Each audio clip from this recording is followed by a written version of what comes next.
আবার কেউ নৌকায় করে আসে এই মাছের মেলায়। মাছ দাম দর করে পাল্লায় ওঠে। মেলাটার সঙ্গে আমার একটা আলাদা ভালোবাসা জড়িয়ে আছে। প্রতি বছর এসে একটা মাছ না কিনলেই নয়। মেলার ঠিক মাঝে একটা দোকানে বড় একটা কাতলা ঝুলিয়ে দর হাঁকছিল। মেলার অনেক লোকেরই দৃষ্টি আকর্ষণ করেছিল মাছটা। 500 500 500 1200 ওজনের কাতলা, 500 500 500।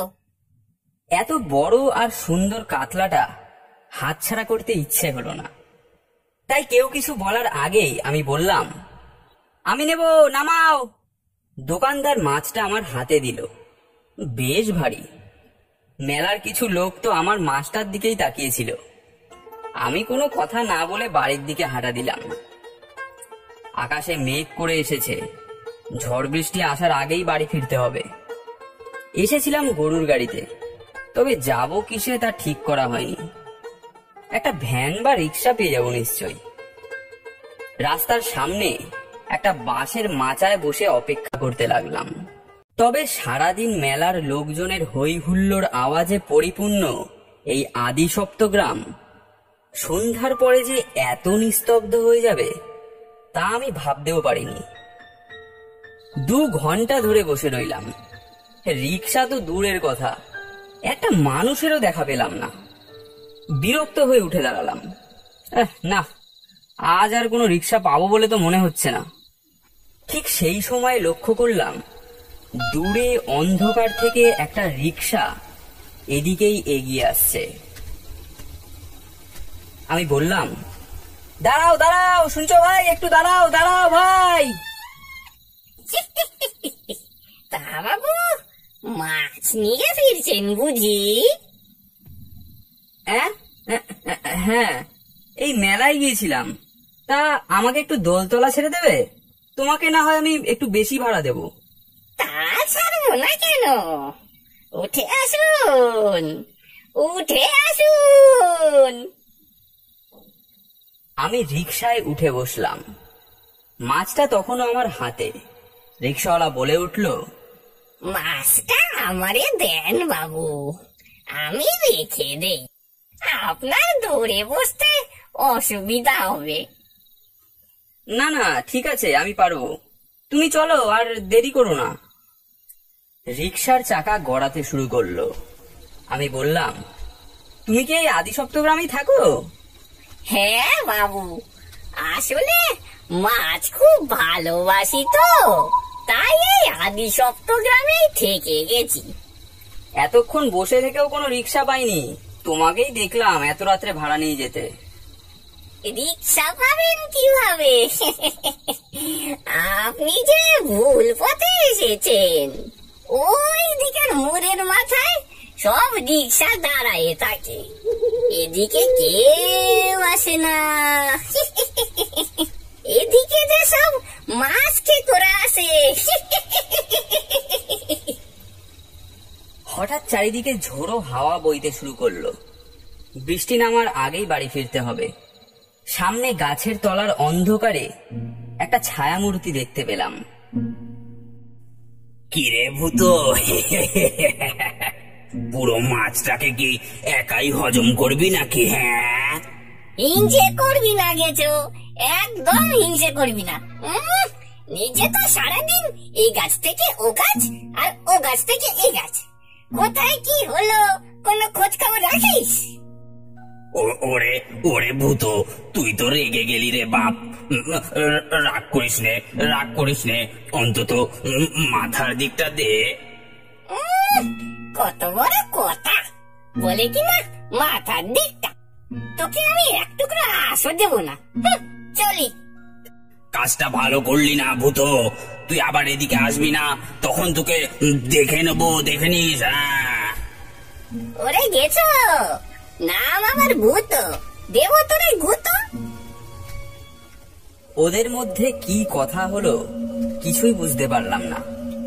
তবে একটা জিনিস বেশ বুঝলাম, যে এখানকার গতি প্রকৃতি সুবিধার নয়। মনের মধ্যে একটা অজানা ভয় কাজ করতে লাগলো। আমি বললাম, আর কত দূর ভাই? আর একটুখানি পথ বাবু। এ কোন রাস্তা দিয়ে নিয়ে যাচ্ছ তুমি? আসার সময় তো এই রাস্তা ছিল না। এই রাস্তা দিয়ে অনেক তাড়াতাড়ি দোলতলা পৌঁছানো যায়, তাই এই রাস্তা দিয়েই নিয়ে এলাম। এমন ভয়াবহ রাস্তা আমি এর আগে কখনো দেখিনি। রাস্তার পাশে একটা গাছে একটা নরকঙ্কাল বসে বসে পা দোলাচ্ছে।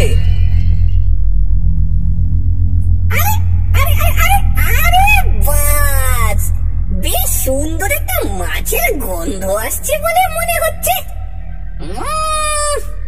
ওই ভূতটা নিশ্চয় আবার কাউকে নিয়ে ওই গোরস্থানের দিকে যাচ্ছে। এই ভূত, এই এই কোথায় যাচ্ছিস? কোথায় যাচ্ছিস? অনেক সর্বনাশ করেছে।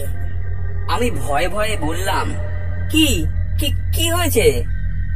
ওই গাছের মামদোটা আমাদের দেখে ফেলেছে, মাছের গন্ধ পেয়েছে নিশ্চয়ই। কে এই নিম গাছের মামদো?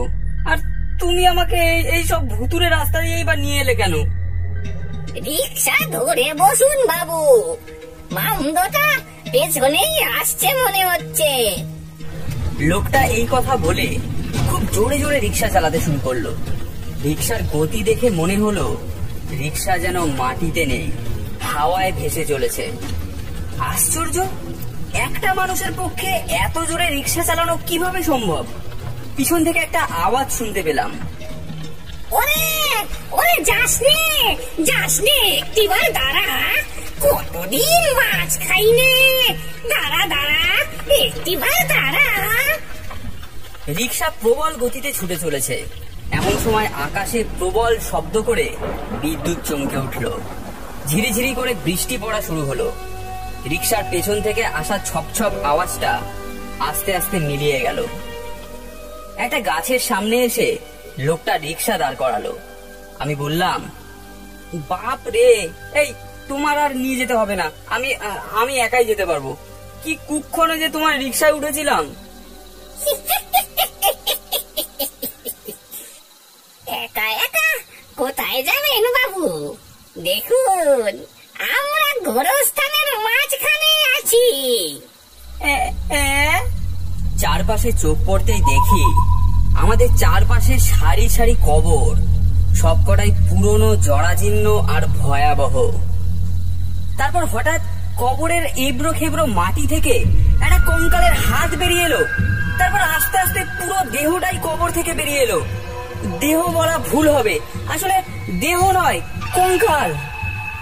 তারপর একে একে সব কবর থেকেই একটা করে কঙ্কাল উঠে আসতে লাগলো। সবার মুখে একই কথা,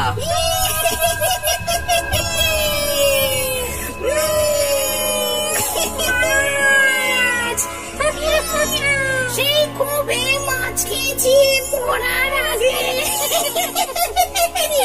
সুন্দর গন্ধ,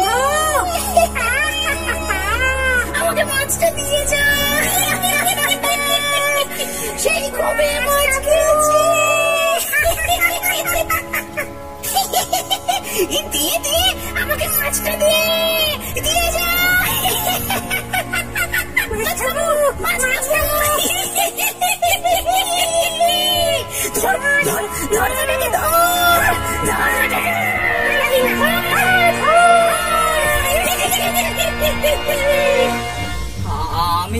আমি ভয়ে এক পা দুপা পিছুতে লাগলাম।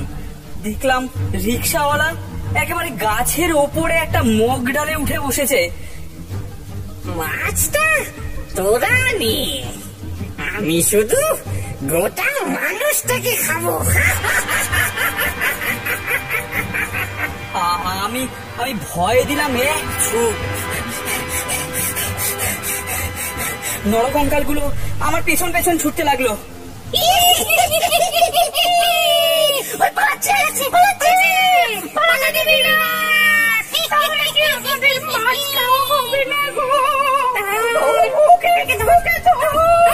পালাতে দিস না,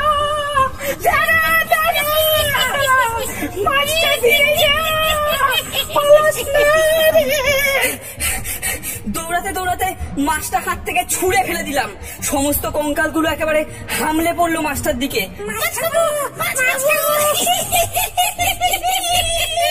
আমি আমি ছুটে চললাম।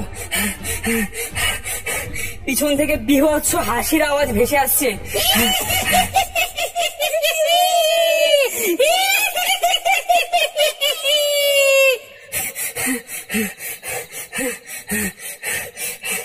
দৌড়ে একেবারে গঙ্গার ঘাটে এসে হাঁপ ছাড়লাম।